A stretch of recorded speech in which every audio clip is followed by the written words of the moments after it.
There we go. Whew! She's down.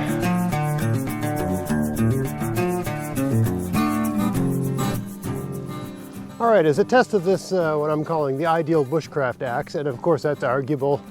This is a 2 1/4 pound axe with a 28-inch handle, maybe 2 pound head, maybe even a 1 3/4 pound head.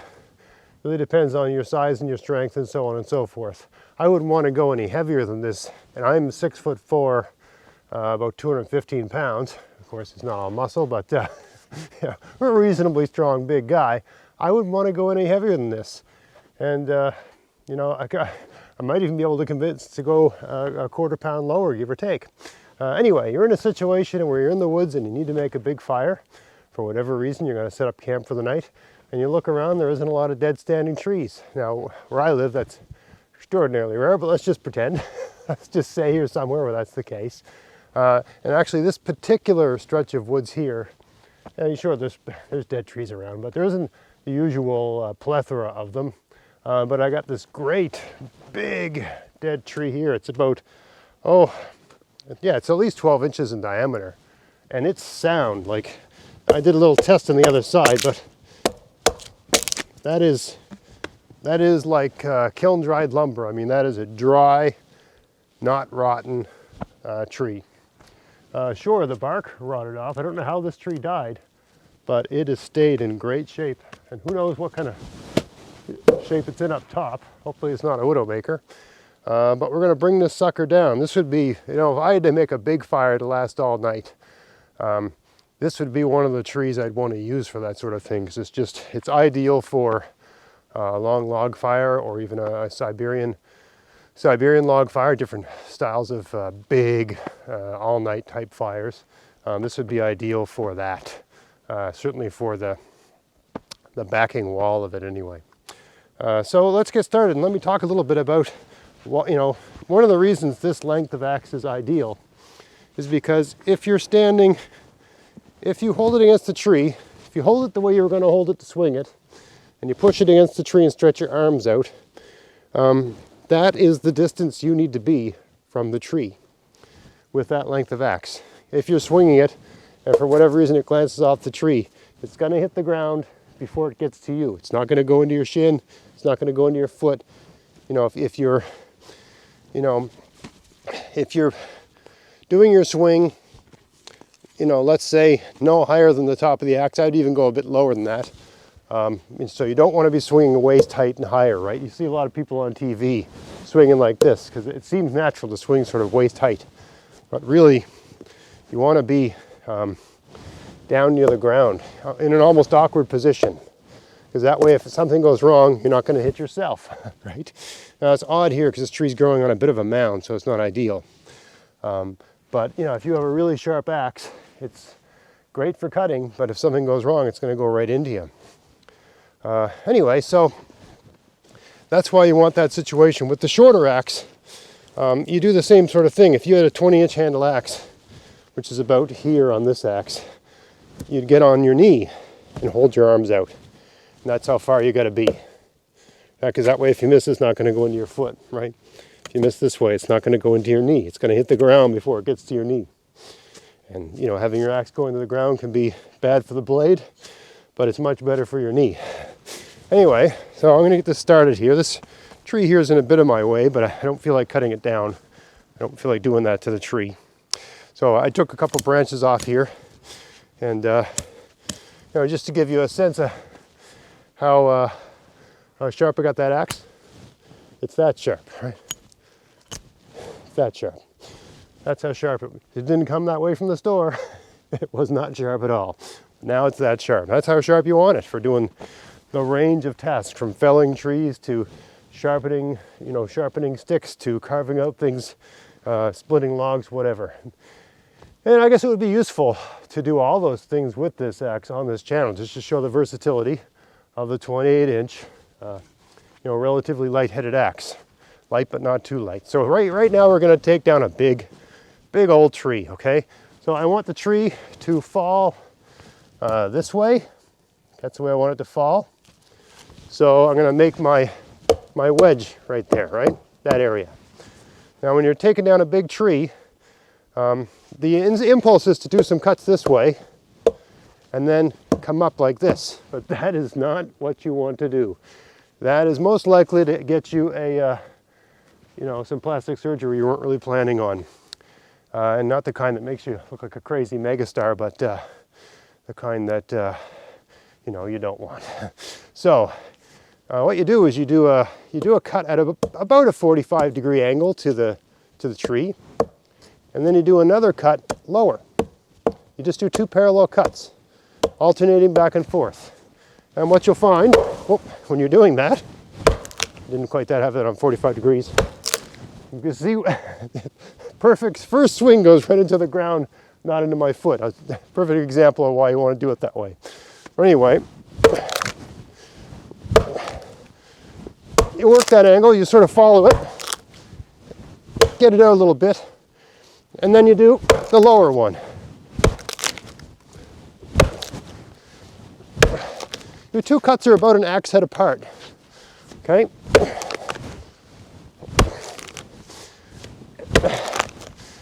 And you're gonna take a fair amount of the tree. What am I trying to say? The side you're cutting your wedge on, you're gonna cut a fair amount out of the tree that way. You're gonna go at least halfway through the tree, even a little bit more.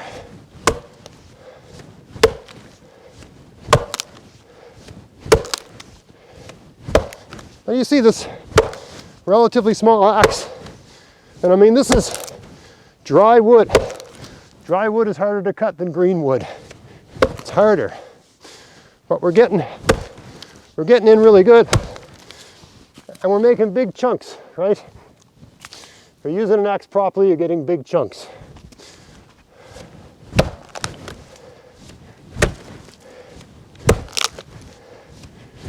Another thing I'm doing after each cut, I'm bending out a little bit. That just helps to, whoa, she's hollow in the middle. It's hollow. Well, still. That's why the tree died, I guess. She's hollow.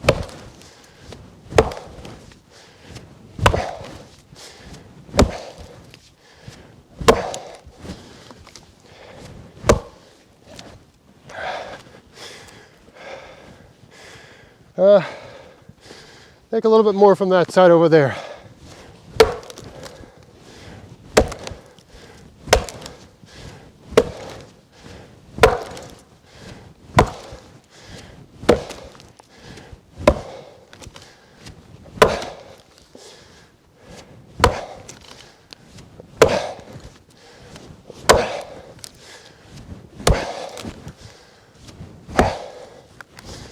All right. I think that's pretty good. It's almost halfway. Maybe a couple more swipes.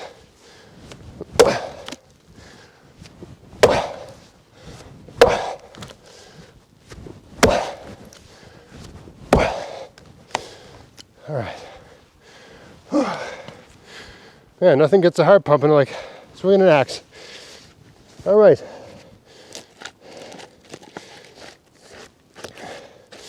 So we're about halfway through. And you can see the center, 4 inches is rotted out on this.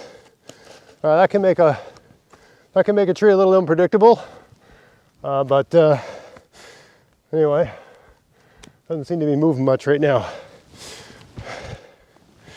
All right, let's take her from the other side.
It wants to come this way, but I want it to go that way. So I'm afraid that if I cut any more, I really should have cut it more on the other side. But yeah, so I'm just going to push it until I start hearing the crack.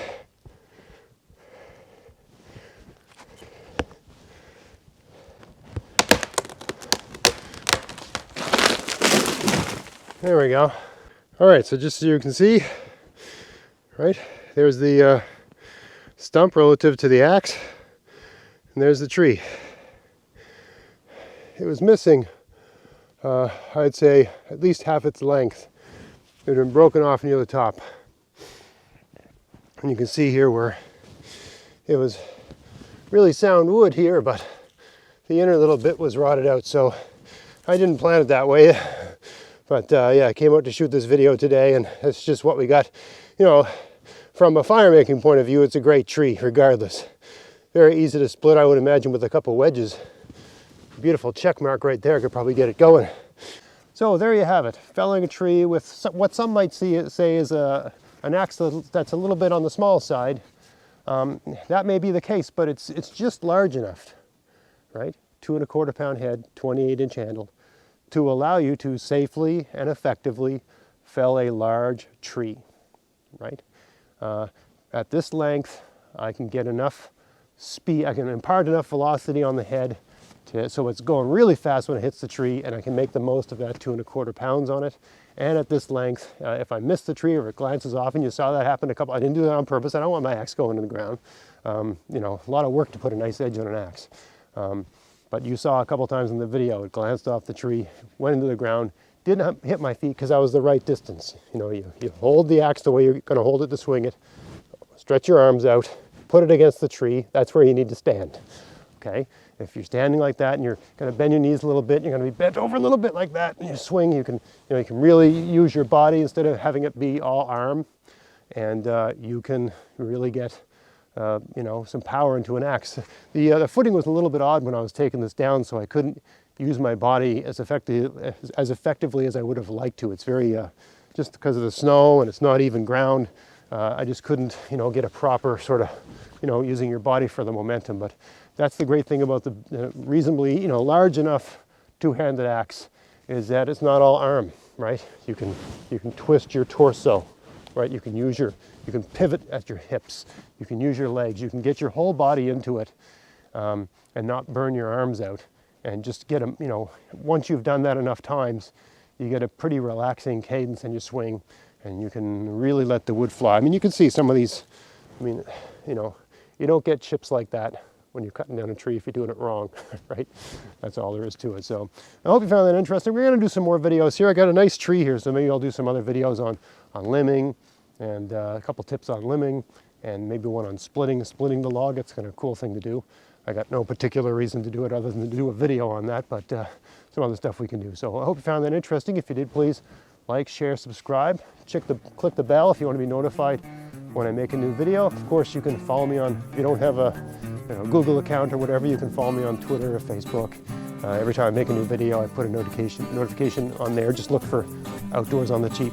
But yeah, I hope you like that. And until next time, enjoy the outdoors on the cheap. Thanks for watching.